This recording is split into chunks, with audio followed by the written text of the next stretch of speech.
Salut tout le monde. Aujourd'hui, je vais vous partager mon avis après avoir testé 5 fournisseurs IPTV en 2025.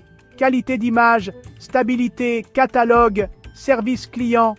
J'ai tout passé au crible.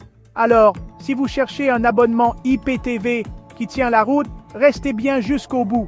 Allez, on attaque direct. Numéro 1, fotaiptv.com. Mon coup de cœur. Ça fait plusieurs mois que j'utilise ce service. Franchement, c'est le service le plus stable que j'ai testé. Aucune coupure, même pendant les matchs en direct. La qualité d'image est souvent en 4K. L'installation prend à peine 2 minutes. Et leur service client sur email? Hyper réactif. L'interface n'est pas la plus flashy, mais elle fait parfaitement le boulot.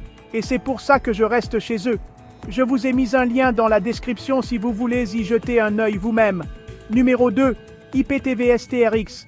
Niveau interface, c'est très propre. L'appli est bien pensée et il propose pas mal de chaînes internationales. Par contre, j'ai eu des coupures le soir, surtout sur les chaînes de sport. Le support répond, mais parfois avec un peu de décalage.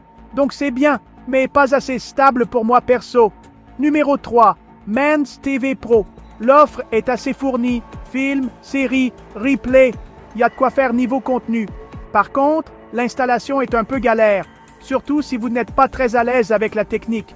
J'ai aussi remarqué que certaines chaînes françaises buggaient ou disparaissaient de temps en temps. Bon fournisseur, mais pas pour les débutants. Numéro 4, Kiden IPTV 4K.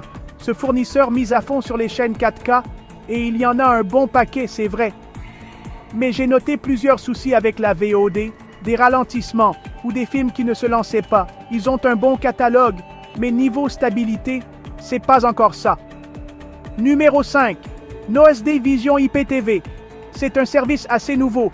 Leur interface est vraiment fluide et la sélection est bonne, surtout pour le sport et les films récents.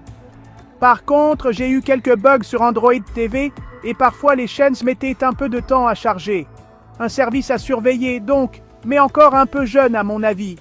Voilà, c'était mon avis sur ces 5 fournisseurs IPTV.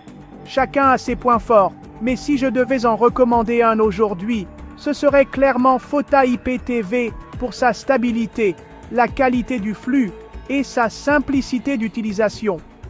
Comme d'hab, je vous ai mis les liens en description si vous voulez comparer par vous-même.